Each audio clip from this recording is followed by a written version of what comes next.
शमशान की तरफ पीछे मुड़कर क्यों नहीं देखते। दोस्तों, गीता में भगवान श्री कृष्ण ने कहा है कि जातस्य ही ध्रुवो मृत्युर्ध्रुवम जन्म मृतस्य च, अर्थात जिनसे जन्म लिया है उसकी मृत्यु निश्चित है और जिसकी मृत्यु हुई है उसका अगला जन्म भी निश्चित है। ये एक चक्र है जो अनवरत चलता रहता है। आपको बता दें कि हिंदू धर्म में जन्म से लेकर मृत्यु तक कुल 16 संस्कारों को बताया गया है, जिनमें 16वां संस्कार है अंतिम संस्कार। एक ऐसा संस्कार जिसके अंतर्गत कई वैदिक नियमों को बताया गया है, जिनका पालन करना किसी भी हिंदू धर्म के अनुयायी के लिए बहुत जरूरी हो जाता है, क्योंकि ऐसा माना जाता है कि अगर इन नियमों में किसी तरह की कोई भी कोताही की गई तो मृतक की आत्मा को अपने आगे की यात्रा में बड़े कष्टों को भोगना पड़ सकता है। सूर्यास्त से पहले दाह संस्कार करना, कपाल क्रिया, पुरुष परिजनों का मुंडन, पिंडदान और श्राद्ध कर्म आदि कुछ ऐसे ही नियम है जिनका उल्लेख गरुड़ पुराण में किया गया है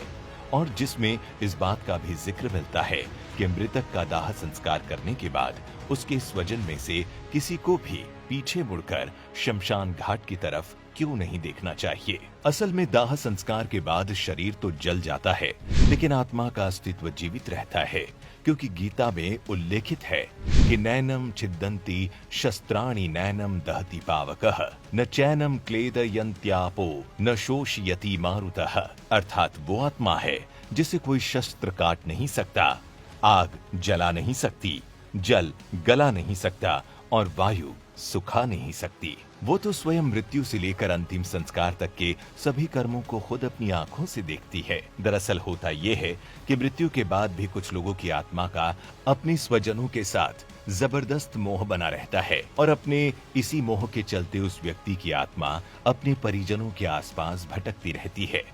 जिस वजह से कुछ ऐसी स्थिति उत्पन्न हो जाती है कि मृतक की आत्मा को मुक्ति मिलने में काफी कठिनाई होती है।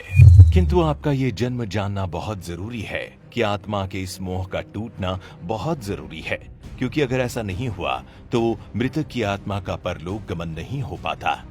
और दाह संस्कार के बाद किसी भी स्वजन का पीछे मुड़कर न देखना इस मोह रूपी धागे को तोड़ने के लिए ही स्पष्ट आदेश है।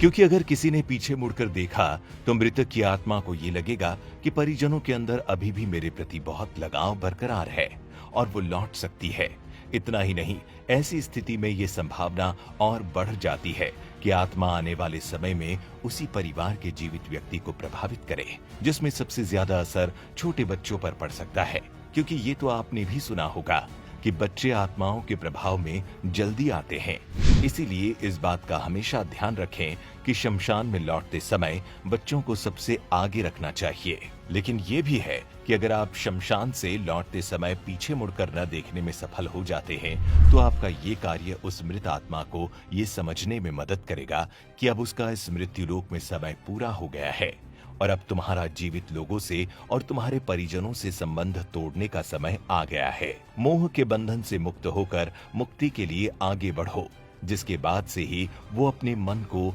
दूसरे लोक में जाने के लिए तैयार करने लगेगी। आपको ये जानकर हैरानी होगी कि मृतक की आत्मा और मृत्युलोक के बीच स्थापित इन संबंधों को तोड़ने के लिए और भी कई कर्मकांड हैं, जो मृत्यु के पश्चात 13 दिनों तक चलते हैं, जिनमें पीछे मुड़कर न देखना प्रारंभिक चरण है। क्या आप जानते हैं, आत्मा की मुक्ति से जुड़ा एक और महत्वपूर्ण पहलू है कि जिस मनुष्य की अकाल मृत्यु हो जाती है, अर्थात आत्महत्या या किसी दुर्घटना में मृत्यु को प्राप्त हो जाते हैं, तो ऐसे इंसान की आत्मा को जल्दी मुक्ति नहीं मिल पाती। हाँ, अगर उसके कर्म बहुत ही अच्छे थे तब तो मिल जाती है, वरना काफी कष्ट उठाना पड़ता है। हालांकि पुराणों में अकाल मृत्यु को लेकर भी कई कर्मकांड बताए गए हैं, बशर्ते उनका पालन पूरे वैदिक तरीके से हो।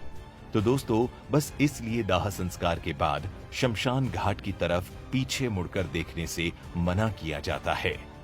क्या आपने कभी शमशान घाट से निकलते हुए पीछे मुड़कर देखा है और कुछ अटपटा सा अनुभव किया है? तो हमारे साथ अपना अनुभव जरूर शेयर करें।